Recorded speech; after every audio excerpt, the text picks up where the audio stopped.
راضی برضائے رب، رب کی رضا پر راضی رہنا.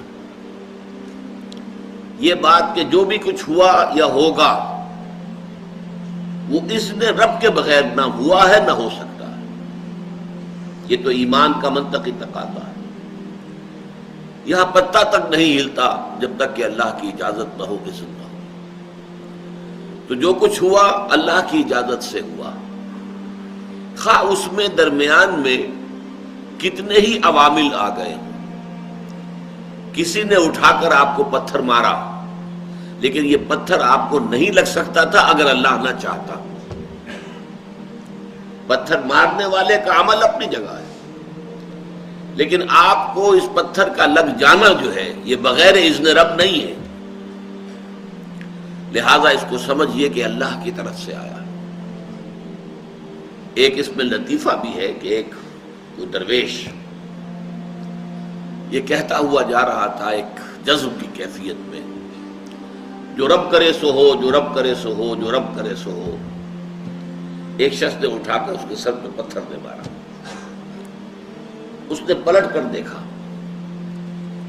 تو شخص نے کہا مجھے کیا دیکھتے ہو، جو رب کرے سو ہو. اس درویش نے جواب دیا کہ یہ پتھر مجھے تو رب کے مارے ہی لگا ہے، لیکن میں دیکھ یہ رہا تھا کہ بیچ میں منہ کس کا کالا ہو گیا، کس نے اپنے لیے جو ہے وہ عذاب اللہ کا کما لیا. ورنہ مجھے بہرحال یہ پتھر لگا ہے تو اس میں اذن رب شامل ہے.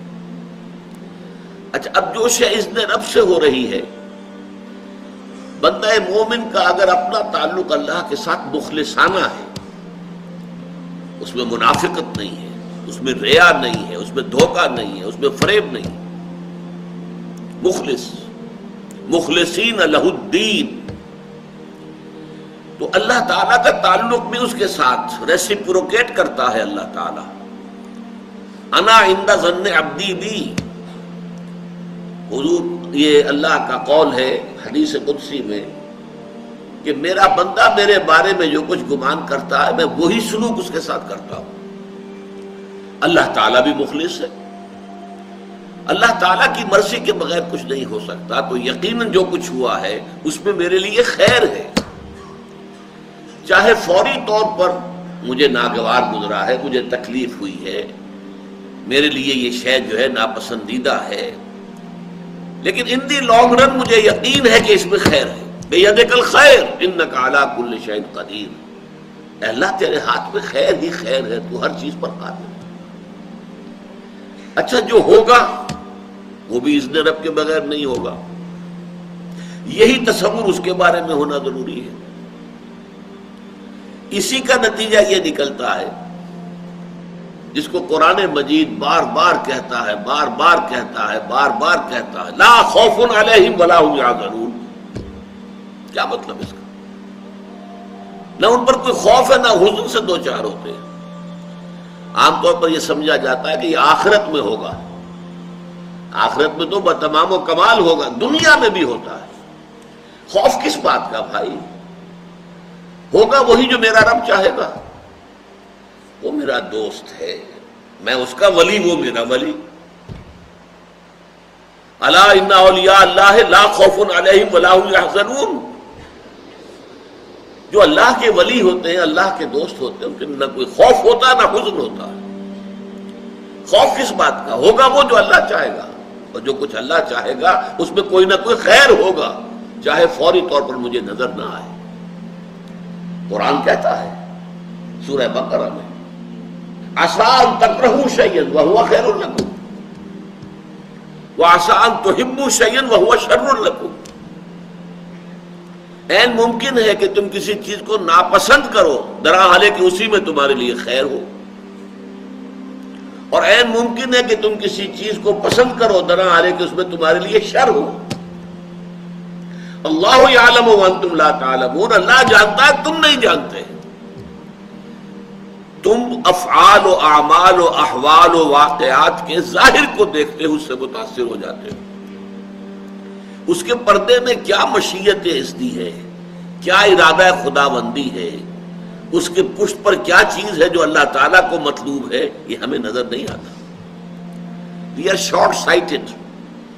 ہماری نگاہ جو ہے بس کچھ دور تک جاتی ہے، اس سے آگے نہیں جاتی.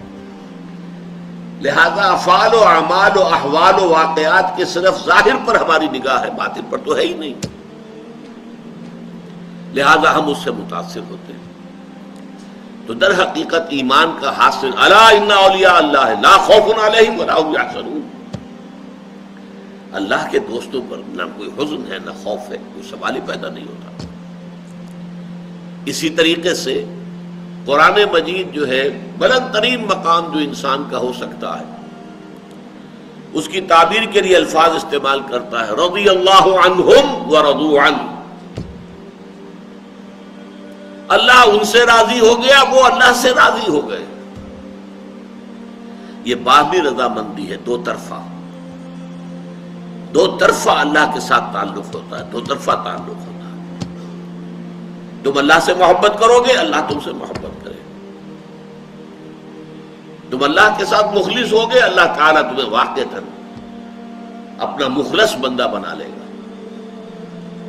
تم اللہ کی طرف چل کر آؤ گے، اللہ تمہاری طرف دوڑ کر آئے گا. تم بارش بڑھاؤ گے، اللہ ہاتھ بڑھائے گا. تم اسے محفل میں یاد کرو گے، اللہ اس سے کہیں بہتر محفل میں تمہارا تذکرہ کرے گا، ملائکہ مقربین کی محفل میں.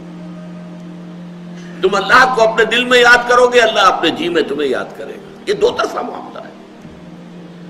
تم اللہ کی مدد کرو گے، اللہ تمہاری مدد کرے گا. ان تنصروا اللہ ینصرکم ویثبت اقدامکم. اگر تم اللہ کی مدد کرو گے، اللہ کی مدد سے مراد کیا؟ اللہ کے دین کی مدد، اس کی نصرت. اللہ تمہاری مدد کرے گا. یہ رضی اللہ عنہم ورضوا عنہ سورہ مائدہ میں بھی آ رہا ہے، سورہ توبہ میں، سورہ مجادلہ میں، سورہ بینہ میں 4 مرتبہ.